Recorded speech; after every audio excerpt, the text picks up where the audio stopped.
दोस्तों, कैसे हैं आप लोग। मैं प्रदीप कुमार शुक्ला आपका मैथ मैनिया क्लासेस में स्वागत करता हूं। आज हम लोग जो है कैलेंडर के बारे में बहुत अच्छे से पढ़ने वाले हैं। कल मैंने आपको पहले बताया था कि एक छोटा सा वीडियो, एक छोटे से एक या दो क्वेश्चन मैंने आपके लिए डिस्कस किए थे। आज हम लोग कैलेंडर में एकदम बेसिक से स्टार्ट करने वाले हैं, ठीक है ना। मैं आपको एक एक पॉइंट बताने वाला हूँ, कैलेंडर क्या होता है, कैसे उनमें जो है हम विषम दिन को निकालते हैं, कैसे सारी चीजों को वहां पे हम डिस्कस करते हैं। ये सारी चीजें हम लोग डिस्कस करने वाले हैं, ठीक है ना। चलिए स्टार्ट करते हैं। तो सबसे पहले अगर हम बात करें कैलेंडर की, तो कैलेंडर में देखो यहाँ पर कैलेंडर में सबसे छोटी इकाई क्या होती है बेटा, तो सबसे छोटी इकाई आपकी दिन होती है, ठीक है ना। कैलेंडर में सबसे छोटी इकाई क्या होती है बेटा, दिन होती है। अच्छा, दिन कितने होते हैं, तो आपने कहा दिन होते हैं आपके कैलेंडर में टोटल 7। कितने दिन होते हैं बेटा, टोटल 7 डे होते हैं। इन दिनों से मिलकर के दिन से मिलकर के क्या बनता है, तो आपने कहा दिन से मिलकर के आपका बनता है पक्ष, ठीक है ना। क्या बनता है बेटा, पक्ष बनता है। पक्ष से मिलके क्या बनता है बेटा, पक्ष से मिलके आपका महीना बनता है। क्या बनता है, माह बनता है, महीना बनता है, ठीक है ना। मध्य से मिलकर क्या बनता है, तो मध्य से मिलकर के आपका वर्ष बनता है, ईयर बनता है। और वर्ष से मिलकर के क्या बनता है बेटा, तो वर्ष से मिलके आपका बेटा शताब्दी वर्ष बनता है। क्या बनता है, शताब्दी वर्ष बनता है, ठीक है ना। तो इस प्रकार से ये पूरी प्रोसेस आपकी चलती है, ठीक है ना। ये पूरी प्रोसेस बेटा आपकी होती है। इसमें सबसे छोटी यूनिट दिन है। दिन से मिलकर के आपका पक्ष बनता है, पक्ष से मिलके महीना बनता है, महीना से मिलके वर्ष बनता है, वर्ष से मिलके आपका शताब्दी वर्ष बनता है, ठीक है बेटा। अब अगर यहाँ पे बात करें दिन की, तो दिन टोटल कितने होते हैं, 7 होते हैं। कौन कौन से, रविवार, सोमवार, मंगलवार, बुधवार, बृहस्पतिवार, शुक्रवार और शनिवार, ठीक है ना। तो यहाँ पर देखो बेटा, जो दिनों की कोडिंग होती है, अगर बात करें दिनों की कोडिंग की, तो दिनों की जो कोडिंग होती है, दिनों की जो कोडिंग होती है, दिनों की कोडिंग जो होती है बेटा, तो दिनों की कोडिंग आपकी होती है बेटा 0 to 6। कहां से कहां तक होती है, 0 to 6 में आप दिनों की कोडिंग करते हैं, ठीक है ना। अब 0 to 6 में जब कोडिंग करते हैं बेटा, तो उसमें जो आपका देखो टोटल डेज कितने होते हैं, 7। उसमें दिनों की कोडिंग कहां से कहां करते हैं, 0 to 6। जैसे हम यहाँ पे बात करें रविवार, तो रविवार का कोड लेते हैं बेटा हम 0। कितना लेते हैं रविवार कोड, 0। सोमवार का कोड, तो सोमवार का कोड होता है बेटा आपका 1, ठीक है ना। फिर आगे इसी प्रकार से बढ़ते आप चले जाओ। फिर मंगलवार का कोड कितना आ जाएगा, तो मंगलवार का कोड होता है बेटा 2। फिर बुधवार, और बुधवार का कोड होता है बेटा आपका 3। कितना होता है, 3। इसी प्रकार से बृहस्पतिवार, तो बृहस्पतिवार का कोड होता है बेटा आपका 4, ठीक है ना। फिर बात करते हैं शुक्रवार, तो शुक्रवार का कोड होता है बेटा आपका 5, ठीक है ना। और लास्ट में आता है आपका शनिवार, तो शनिवार का कोड होता है बेटा आपका 6, ठीक है ना। तो दिनों की कोडिंग कहां से कहां तक होती है, 0 to 6 में होती है। अभी 0 to 6 जो है बेटा, इनको हम विषम दिन भी कहते हैं। क्या कहते हैं, विषम दिन कहते हैं। विषम दिन निकालने का फार्मूला क्या होता है, देखो बेटा, तो विषम दिन निकालने का, जब आप विषम दिन निकालते हो बेटा, तो विषम दिन निकालने का जो फार्मूला होता है, विषम दिन इक्वल टू होता है बेटा आपका क्या होता है, कुल दिन डिवाइडेड बाई 7। कुल दिन डिवाइडेड बाई आप 7 जब कर देते हैं, तो यहां से आपको विषम दिन मिल जाते हैं, ठीक है ना।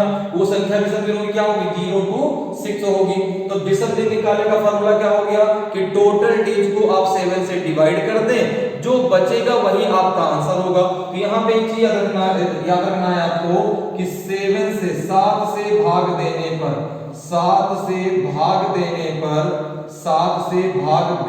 पर हमेशा 7 से भाग देने पर हमेशा शेष फल लिया जाएगा। हमेशा क्या लिया जाएगा, हमेशा शेष फल लिया जाएगा, ठीक है ना। हमेशा शेष फल आप लेंगे, शेष फल लिया जाएगा। हमेशा जो आप वैल्यू लेंगे वो क्या होगी, वो होगा आपका रिमाइंडर, ठीक है ना। 7 से भाग देने में हमेशा क्या लिया जाएगा, शेष फल लिया जाएगा। जैसे फॉर एग्जांपल एक एग्जांपल ले लेते हैं। जैसे अगर कह दिया जाए कि आपके जो है यहाँ पर एक क्वेश्चन ऐसे दे दिया जाए आपको कि 84 दिनों में कितने आपके जो है कितने विषम दिन होंगे, कितने विषम दिन होंगे अगर ये क्वेश्चन कभी आपसे पूछ लिया जाए, देखो इसको कैसे आप कर सकते हैं बहुत ही आसान तरीके से। कितने विषम दिन होंगे, इसको बेटा जब आप करोगे ना तो यहाँ पर देखो क्या करेंगे, इस 84 को हम इस 84 को कैसे डिवाइड कर देंगे 7 से। जब 84 को 7 से बेटा डिवाइड करोगे, क्यों? क्योंकि टोटल डेज क्या है, विषम दिन कैसे निकालते हैं, कुल दिन को 7 से डिवाइड कर देते हैं। तो यहाँ पे टोटल डेज कितने दिए गए आपके 84 को जरा 7 से डिवाइड कर दीजिए, कितना रिमाइंडर बचेगा? तो आपने कहा 0 बचेगा। भाई जब 7 का भाग दोगे जो है 84 में, तो देखो क्या होगा, 7 बन जा 7, यहाँ बचेगा आपका 1, ये 4 आ जाएगा, 7 2 जा कितना हो जाएगा 14, ये हो जाएगा आपका 0, कितना हो जाएगा 0। तो देखो यहाँ पे आपका जो विषम दिन आएगा क्या जाएगा, वो आ जाएगा आपका 0, ठीक है ना। तो इस प्रकार से बहुत आसानी से आप यहाँ पर विषम दिन निकाल सकते हैं जिनकी संख्या 0 to 6 होती है, और यहाँ पे आपकी कोडिंग जो है दिनों की 0 से स्टार्ट होती है और 6 तक होती है, ठीक है ना। इतनी सी बात बेटा क्लियर हो गई, ठीक है। चलिए अब थोड़ा सा आगे बढ़ते हैं। अब इसी बेटा आगे बात करेंगे कि कैसे आप जो है वर्ष में विषम दिन निकाल सकते हैं, कैसे जो है आप महीने में विषम दिन निकाल सकते हैं। ये सारी बातें अभी हम लोग करने वाले हैं। इससे पहले बेटा एक बात और क्लियर कर लें, एक बात और क्लियर कर दूं मैं आपको कि जैसे कैलेंडर है तो कैलेंडर का प्रथम दिन और कैलेंडर में एक सप्ताह का प्रथम दिन, ये क्वेश्चन कभी कभी एग्जाम में पूछे जाते हैं, ठीक है ना। जैसे 2 पॉइंट ये नोट कर लीजिएगा आप। पहला पॉइंट ये नोट कर लीजिएगा बेटा कि कैलेंडर का फर्स्ट डे, पहला पॉइंट क्या नोट करना है आपका, कैलेंडर का फर्स्ट डे। कभी बात हो कैलेंडर का प्रथम दिन, अगर बात हो रही हो बेटा कैलेंडर के प्रथम दिन की, तो ध्यान दीजिएगा, अगर आपसे कोई पूछे कैलेंडर का प्रथम दिन क्या होगा, उससे बता दीजिए कैलेंडर का प्रथम दिन होता है बेटा हमेशा सोमवार। क्या होता है, कैलेंडर का फर्स्ट डे होता है बेटा आपका सोमवार होता है, ठीक है ना। मंडे होता है आपका कैलेंडर का फर्स्ट डे, ठीक है ना। तो क्योंकि जब जिस दिन कैलेंडर की स्टार्टिंग हुई 1-1-1 से हुई थी, पहला दिन, पहला महीना, पहला साल, ठीक है ना। तो जब वहां पे कैलेंडर की शुरुआत 1-1-1 से हुई थी, तो उसका पहला दिन आपका सोमवार लिया गया था। क्या लिया गया था बेटा, मंडे लिया गया था, सोमवार लिया गया था। तो यहाँ पर देखो कैलेंडर का प्रथम दिन होता है आपका सोमवार। लेकिन अगर कोई आपसे कहे कि सप्ताह का प्रथम दिन, सप्ताह का प्रथम दिन, तो सप्ताह का प्रथम दिन, तो सप्ताह का प्रथम दिन जो है बेटा, सप्ताह का प्रथम दिन क्या होता है बेटा, तो सप्ताह का प्रथम दिन होता है बेटा आपका क्या होता है, रविवार। क्या होता है बेटा, रविवार, ठीक है ना। देखो बेटा ये ध्यान रखना 2 पॉइंट कि अगर कोई कहे कि कैलेंडर का प्रथम दिन तो सोमवार होता है, सप्ताह का प्रथम दिन होता है आपका क्या होता है बेटा, रविवार होता है, ठीक है। इतनी सी बातें क्लियर है, ठीक, बहुत अच्छे। अब जरा आगे बढ़ते हैं बेटा। अब देखो आगे क्या कह रहा है, अब हम बात करते हैं बेटा यहाँ पे, जब हमने बात की है विषम दिन निकालने की, तो विषम दिन जो कहां से कहां तक होते हैं बेटा, 0 to 6 होते हैं। अब उसमें हम बात करते हैं कि वर्ष में विषम दिन कैसे निकालेंगे। वर्ष में विषम दिन, वर्ष में विषम दिन आप कैसे निकाल पाओगे, जरा ये चीज देखते हैं, ठीक है ना। वर्ष में विषम दिन, देखो बेटा कैसे आप वर्ष में विषम दिन निकालेंगे। तो अगर हम बात करें ईयर की, अगर हम बात करें बेटा वर्ष की, तो आपको पता है कि वर्ष 2 प्रकार से होते हैं, वर्ष 2 प्रकार के होते हैं। एक होता है आपका साधारण वर्ष, एक होता है बेटा आपका साधारण वर्ष, और एक होता है आपका लीप वर्ष। क्या होता है बेटा, एक होता है आपका लीप वर्ष, ठीक है ना। लीप वर्ष, लीप वर्ष को हिंदी बोलते हैं अधिवर्ष। क्या बोलते हैं बेटा, लीप वर्ष की हिंदी होती है अधिवर्ष। लीप वर्ष जो है ये आपका इंग्लिश वर्ड है, तो कहीं नहीं अगर अधिवर्ष लिखा हो तो आप समझ जाइए कि ये अधिवर्ष आपका लीप वर्ष है, ठीक है ना। तो अब यहाँ पर देखो बेटा, अगर हम बात करें साधारण वर्ष की, तो साधारण वर्ष में टोटल डेज होते हैं 365 दिन। कितने होते हैं, 365 दिन। अब एक चीज बताओ कि लीप वर्ष कैसे बनता है। बात करें अगर लीप वर्ष की, तो लीप वर्ष कैसे बनता है। अच्छा, इसके पहले सबसे एक बेस्ट क्वेश्चन, सबसे इंपॉर्टेंट क्वेश्चन कि बेटा जो कैलेंडर है वो आपका किस पे बेस होता है, कैलेंडर बेस किस पर होता है। तो आपने कहा कैलेंडर बेस होता है सूर्य पे। किस पे बेस होता है बेटा, कैलेंडर का जो बेस है वो सूर्य है, और जो सूर्य है बेटा तो पृथ्वी सूर्य का परिक्रमा करती है, उसी से तो हमारा दिन और रात होता है, ठीक है ना। तो जब पृथ्वी सूर्य का परिक्रमा करती है, तो ध्यान रखिएगा उसे हम बोलते हैं सौर वर्ष।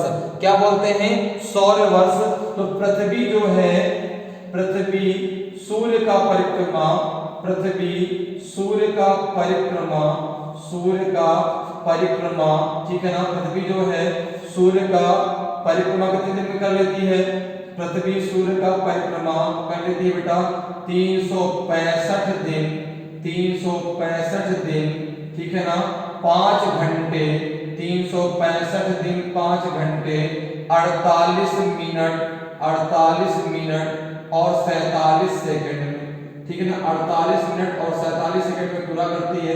इसको हम लगभग 6 घंटे मान लेते हैं, लगभग 6 घंटे, लगभग 6 घंटे, ठीक है बेटा। देखो अब यहाँ से एक बात क्लियर, ये जो पूरी प्रोसेस है बेटा, ये जो पूरी प्रोसेस है ये हर साल होती है, ये जो पूरी प्रोसेस है वो 1 साल में होती है, ठीक है ना, कि पृथ्वी सूर्य का परिक्रमा 365 दिन 5 घंटे 48 मिनट और 47 सेकंड में पूरा करती है, जिसे हम लगभग 6 घंटे कह सकते हैं। ये बताओ कि 1 साल में 6 घंटे, तो 4 वर्षों में, 4 वर्षों में कितना हो जाएगा? आपने कहा कि 4 वर्षों में हो जाएगा ये आपका 6 × 4 हो जाएगा आपका 24 घंटे। कितना हो जाएगा बेटा? 24 घंटे हो जाएगा, हो जाएगा नहीं हो जाएगा? 24 घंटे हो जाएगा बेटा, तो एक दिन आपका बढ़ जाएगा ना, एक दिन क्या हो जाएगा बेटा? बढ़ जाएगा। तो इसीलिए तो हर 4 साल में आपका लीप ईयर आता है, हर 4 साल में क्या आता है कि लीप ईयर आता है, और लीप ईयर में एक दिन क्या हो जाता है बेटा? बढ़ जाता है। उसका रीजन यही है कि साधारण वर्ष में 365 दिन होते हैं, लेकिन जब आपका एक ईयर की हम बात करें तो 5 घंटे 48 मिनट और 47 सेकंड उसमें हर साल ज्यादा होते हैं, जिसको हम लगभग 6 घंटे कहते हैं, ठीक है ना। तो लगभग जो 6 घंटे हैं ये आपके 4 साल में 24 घंटे बनाते हैं, तो 4 साल में एक दिन आपका बढ़ जाता है, इसीलिए हर 4 साल में आपका लीप ईयर आता है। बट लीप ईयर में टोटल डेज कितने होते हैं? 366 होते हैं। अब देखो इसको आप 7 से डिवाइड कर दो, इसको आप 7 से डिवाइड करें, जब 7 से डिवाइड करेंगे आप इसको, कितना आएगा आपका? ये आ जाएगा 52 सप्ताह, क्या आएगा बेटा? ये आपका आएगा 52 सप्ताह, ठीक है ना, प्लस आपका आएगा एक दिन। जब आप भाग देंगे ना, ठीक है ना, जब आप 7 से डिवाइड करेंगे, डिवाइड करके देखेंगे यहाँ पे 7 से डिवाइड कर देते हैं 365 को, ठीक है ना। जब डिवाइड करेंगे आप तो 7 5 से कितना हो जाएगा आपका? 35, ठीक है ना। कितना बचेगा बेटा? 1, फिर 5 आ जाएगा, 7 2 जा कितना हो जाएगा आपका? 14, ये आ जाएगा आपका 1, ठीक है ना। देखो 52 क्या हो गया? सप्ताह हो गए, एक क्या हो गया? आपका दिन हो गया। तो बेटा आप कह सकते हैं कि आपके एक साधारण वर्ष में एक विषम दिन होता है, एक साधारण वर्ष में कितना विषम दिन होता है? एक विषम दिन होता है। उसी प्रकार से अगर हम बात करें लीप वर्ष में, तो टोटल डेज आपके 366 होते हैं। 7 से जरा इसको डिवाइड कर दीजिए, तो आप कहेंगे 365 में 7 का भाग दिया, रिमाइंडर 1 बचा। जब 366 में देंगे कितना आ जाएगा बेटा आपका? 52 सप्ताह, 52 सप्ताह प्लस आपका आ जाएगा, प्लस आपका आ जाएगा 2 दिन, 52 सप्ताह प्लस 2 दिन, कितना आ जाएगा बेटा आपका? 52 वीक्स प्लस 2 डेज, ठीक है ना। तो बेटा एक साधारण वर्ष में आपका एक विषम दिन, एक लीप वर्ष में आपका 2 विषम दिन होते हैं। इतनी सी बातें बेटा क्लियर है, ठीक है ना। एक साधारण वर्ष में आपका एक विषम दिन, एक लीप वर्ष में आपके 2 विषम दिन होते हैं, ठीक है। तो ये तो बात हो गई हमारे वर्ष की। किसकी बात हो गई बेटा? वर्ष में आप कैसे विषम दिन निकाल सकते हैं। तो टोटल डेज में आप 7 से आपने डिवाइड कर दिया और आपका आंसर आ गया। इसी प्रकार से बेटा, इसी प्रकार से हम आगे बात करें तो माह में कैसे विषम दिन निकाल सकते हैं। जैसे हम बात करें महीनों की, तो महीनों में कैसे आप विषम दिन निकाल सकते हैं, ठीक है ना। वही बहुत आसान सा तरीका है, ठीक है ना, वही बहुत आसानी से आप जो है वहां पे कर सकते हैं। जब मंथ की बात आएगी बेटा, तो मंथ में जो देखो क्या है बेटा कि मंथ में आपको हर एक मंथ के टोटल डेज पता होते हैं, हर एक मंथ के टोटल डेज बेटा आपको पता होते हैं, ठीक है ना। जैसे मैं बात करूं अगर जनवरी की, फरवरी की, ठीक है ना, तो हर एक मंथ में आपके टोटल डेज आपको मालूम होते हैं, तो वहां पर डायरेक्टली आप 7 से डिवाइड कर दीजिए, आपके विषम दिन आ जाएंगे, ठीक है ना। अब जैसे मंथ आपका जनवरी है, तो जनवरी में टोटल होते हैं आपके 31 दिन, 7 से डिवाइड कर दीजिए, आपका आ जाएगा, कितना आ जाएगा? 7 4 जा 28, 3 रिमाइंडर बचेगा, ठीक है ना। जनवरी अब जैसे जनवरी क्या था? फरवरी, फरवरी बेटा कभी 28 की पड़ती है, कभी आपकी 29 की पड़ती है, कब 28 की पड़ती है, कब 29 की पड़ती है, ये भी आपको पता होता है, ठीक है ना। 28 कब पड़ती है बेटा? जब आपका वर्ष कैसा हो, जो है साधारण वर्ष हो, और 29 कब पड़ती है, जब आपका वर्ष कैसा हो, लीप वर्ष हो। तो जब 28 की पड़ेगी तो 0 आएगा, और जब 29 की पड़ेगी तो आपका 1 आएगा। तो इस प्रकार से बहुत सिंपल तरीके से आप जो है महीनों में भी विषम दिन निकाल सकते हैं, ठीक है ना। क्योंकि टोटल डेज हर महीने के आपको पता होते हैं, कब 31 का है, क्योंकि केवल फरवरी को छोड़ के बाकी सारे महीने जो है क्लियर होते हैं, ठीक है ना। बाकी किसी भी महीने में कोई कंफ्यूजन नहीं होता है, ठीक है। इतनी बातें क्लियर हो गई, ठीक है।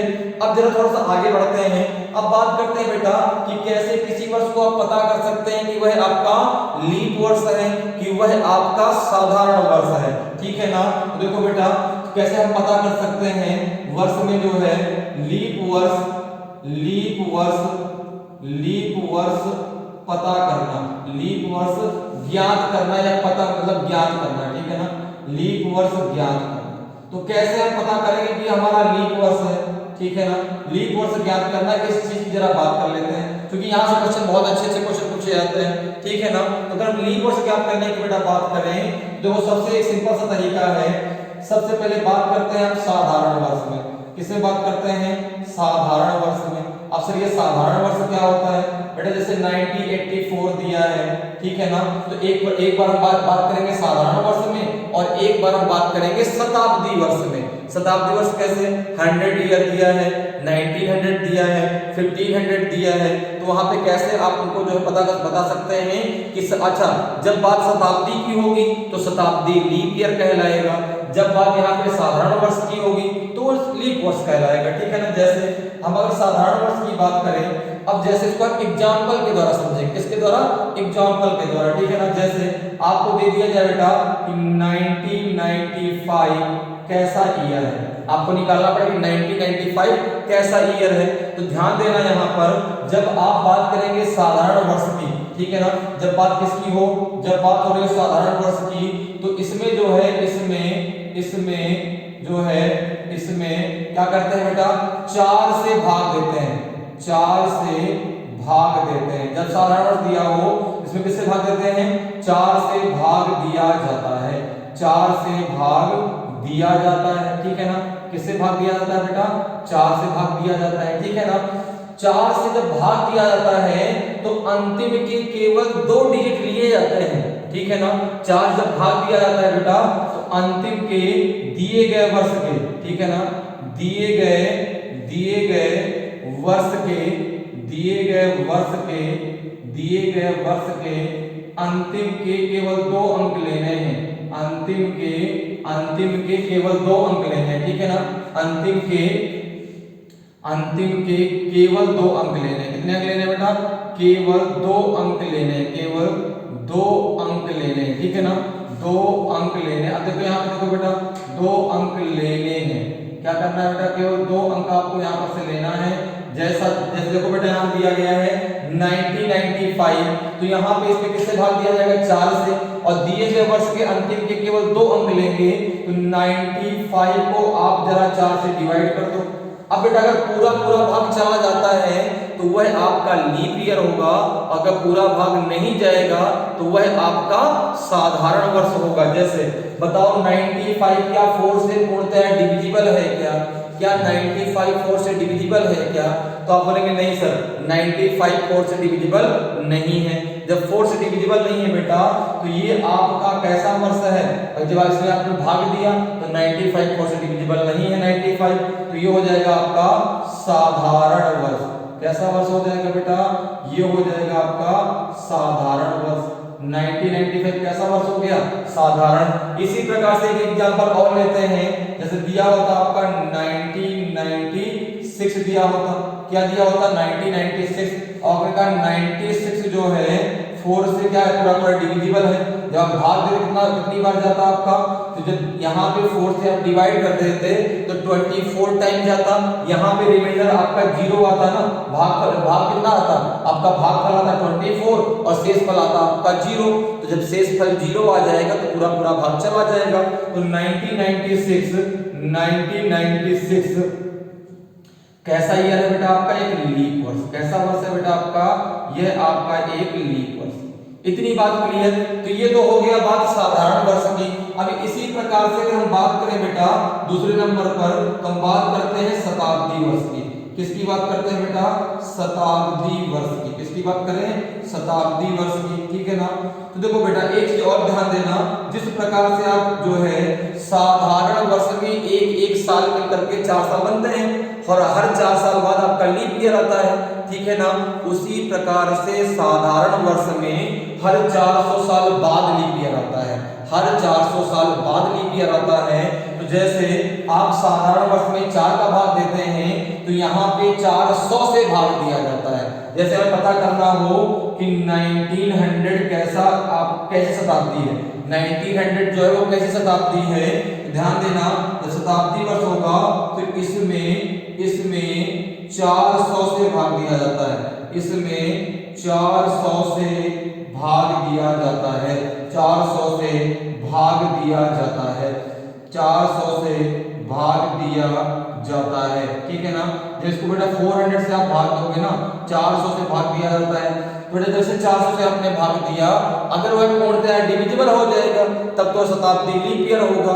अगर वह डिविजिबल नहीं होगा तो शताब्दी बेटा आपकी साधारण वर्ष की होगी। जैसे 1900 को बेटा आप जरा 400 से डिवाइड करिए, तो आपने कहा 0 से 0 कट गया, लेकिन 4 से 19 डिविजिबल नहीं है, 4 से 19 नहीं कटेगा, तो आपका जो है बेटा 1900 है बेटा, यह आपकी शताब्दी कैसी है? यह आपकी साधारण शताब्दी है। कैसी है बेटा? यह आपकी साधारण शताब्दी वर्ष होगा। कैसे शताब्दी वर्ष होगा?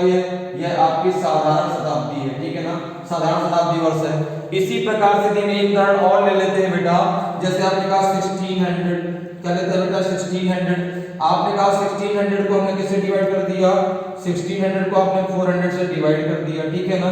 तो जब आप बेटा डिवाइड करोगे ना, ये पूरा क्या हो जाएगा? ये पूरा आपका डिवाइड हो जाएगा, यहाँ से ये भी कट जाएगा, तो यहाँ पे रिमाइंडर आएगा आपका 0। जब रिमाइंडर 0 आ जाएगा बेटा तो 1600 जो है ये कैसी शताब्दी हो गई? तो आपने कहा 1600 हो गई, हमारी कैसी शताब्दी हो गई बेटा? ये हो गई लीप वर्ष शताब्दी। लीप शताब्दी वर्ष हो गया। कैसा हो गया बेटा? लीप शताब्दी वर्ष हो गया, ठीक है ना। तो इस प्रकार से आप जो है साधारण वर्षों में और शताब्दी वर्षों में बहुत आसानी से लीप वर्ष निकाल सकते हैं। और बेटा एक चीज याद रखना कि यहाँ से एक क्वेश्चन आपके एग्जाम में 100% आएगा कि बेटा आपको वर्ष दे दिया जाएगा और पूछा जाएगा दिए गए वर्षों में कौन सा शताब्दी वर्ष है, कौन सा लीप वर्ष है, कौन सा आपका साधारण वर्ष है। तो इस तरीके से आप बहुत आसानी से वहां पर इन चीजों को निकाल सकते हैं, ठीक है ना। तो उम्मीद करते हैं कि ये सारी चीजें आपको समझ में आई होंगी, ठीक है ना। हम लोगों ने इसके पहले जो डिस्कस किया आपका जो है कि कैसे आप जो है उसमें विसंधि निकाल सकते हैं, कैसे आप जो है वर्ष में विसंधि निकाल सकते हैं, कैसे आप महीनों में विसंधि निकाल सकते हैं, कैसे जो है यहाँ पे आप लीप वर्ष का जो है लीप वर्ष और साधारण वर्ष आप निकाल सकते हैं, ठीक है ना। और आपको ये भी मैंने बता दिया कि बेटा कैसे कैलेंडर में आपका प्रथम दिन क्या होता है? सोमवार होता है, लेकिन सप्ताह का प्रथम दिन क्या होता है बेटा? रविवार होता है। तो इतनी सारी बातें क्लियर हो गई बेटा, ठीक है ना। तो उम्मीद करते हैं कि इतनी सारी बातें आपको क्लियर हो गई होंगी, ठीक है। तो चलिए इसे भी थोड़ा सा आगे बढ़ते हैं, ठीक है ना। अब हम थोड़ा सा और आगे बढ़ते हैं बेटा। अब यहाँ पर हम बात करते हैं किसकी? शताब्दी वर्ष। किसकी बात करते हैं बेटा? शताब्दी वर्ष की बात करते हैं, ठीक है ना। किसकी बात करते हैं? शताब्दी वर्ष की बात करते हैं। तो जो है इस प्रकार से ये सारी चीजें क्लियर हो गई बेटा। इसमें भी किसी को भी कहीं डाउट हो, अगर कहीं किसी को डाउट हो तो वो मुझे कमेंट करके इसमें कुछ भी मुझसे पूछ सकता है, ठीक है ना। अगर कहीं आपको कुछ डाउट लग रहा है तो आप मुझे कमेंट के द्वारा जो है ये बता सकते हैं कि आपका डाउट क्या है, ठीक है ना। तो मैं उसको, अगर आपको कहीं भी डाउट होता है तो मैं जो कमेंट आप मुझे करेंगे तो मैं उसका रिप्लाई करके आपको बता दूंगा बेटा इसका चीज ये होगी, ठीक है ना। तो कहीं भी इसमें कंफ्यूजन आपको आता है तो आप मुझे कमेंट करके बिल्कुल मुझसे पूछ सकते हैं। और एक चीज बेटा और आपके लिए, ठीक है ना, जो मैथ मीनिया क्लासेस है ना, इसमें मैथ की भी क्लासेस चलती हैं। जो सर है अपने प्रवीण सर बहुत बेहतरीन पढ़ाते हैं, तो उनको भी आप जो है उनकी वीडियो आप देखें और अगर आपको अच्छा लगे तो उसको भी आप लाइक करें और आप हमारे चैनल को क्या करें? हमारे चैनल को जरूर सब्सक्राइब करें, ठीक है ना। क्योंकि आपका सपोर्ट ये जो हमें बहुत ऊपर तक लेके जाएगा और हम यही कोशिश कर रहे हैं कि हम आप तक वो चीजें पहुंचा सकें जो हो सकता है कि अभी तक आपने कहीं ना पढ़ी हो, ठीक है ना। तो इसलिए हम आपको एक एक बेसिक बताने वाले हैं। आप बिल्कुल निस्पीकर होकर के हम लोग को ज्वाइन करिए और हम लोगों के साथ आप जुड़िए। हम लोग जो है आपको दोनों लोग जो है, मैं और मेरे जो साथी हैं प्रवीण सर, हम दोनों लोग जो है आपको एकदम बेसिक से हर चीज पढ़ाने वाले हैं, ठीक है ना। मैथ में वो सर पढ़ाएंगे और रीजनिंग मैं पढ़ाऊंगा, तो आप जो है उसको बहुत बेहतरीन तरीके से पढ़ने वाले हैं। हर एग्जाम अब आपका क्वालिफाई होने वाला है, ठीक है ना। तो जो है हम लोग आज कैलेंडर में हम लोग ने इतना डिस्कस कर लिया, ठीक है। इसी को हम लोग अगली क्लास में जो कंटिन्यू रखेंगे, ठीक है ना। अगली क्लास में हम लोग शताब्दी वर्ष के बारे में पढ़ेंगे, ठीक है बेटा। तो आज के लिए इतना ही, और अगर अच्छा लगा हो तो इसको लाइक करें, सब्सक्राइब करें और कमेंट जरूर करें, ठीक है ना। तो आज के लिए इतना ही, धन्यवाद।